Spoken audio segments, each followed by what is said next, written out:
জ্ঞান আমার মতো নিকৃষ্ট জীবের দ্বারা কখনো সম্ভব নয় বাবা।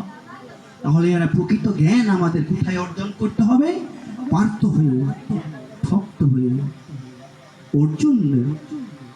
অর্জুন হয়ে ভগবানের কাছে যেতে হবে। সে ভগবানকে যার যার শ্রীগুরু। এখনো সময় আছে বাবা। গীতা জ্ঞান অর্জন করতে গেলে গুরুর কাছে আশ্রিত হতে হবে। তাহলে বাবা এই শ্রীমদ্ ভগবদ গীতায় 16 অধ্যায়ে বলেছে যে প্রতিটা জীব দুইটা ভাব নিয়ে জগৎ আসে। একটি হলো দৈব ভাব, অপরটি হলো আসরিক ভাব। তো বাবা আমরা এবং আপনারা সবাই ভূতময় দেহ নিয়ে এ জগতে এসেছে বাবা অসুরের ভাব নিয়ে।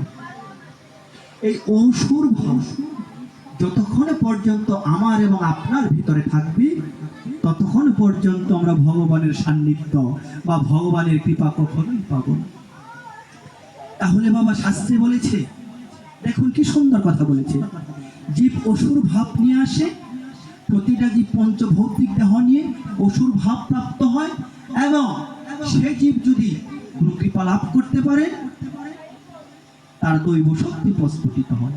দৈব শক্তি যদি প্রস্ফুটিত হয় সে জীব স্বয়ং গুরু রূপ হতে পারে, স্বয়ং গুরু হতে পারে বাবা। যদি গুরু হতে পারে, যদি বাবা গুরু হওয়া যায় তাহলে ভগবান হওয়া যাবে। আর ভগবান যতক্ষণ পর্যন্ত জীব না হতে পারবে ততক্ষণ পর্যন্ত সেই পরমানন্দ শ্রী গোবিন্দের সাথে বাবা মিলন হবে না, সেই রাস হবে না বাবা।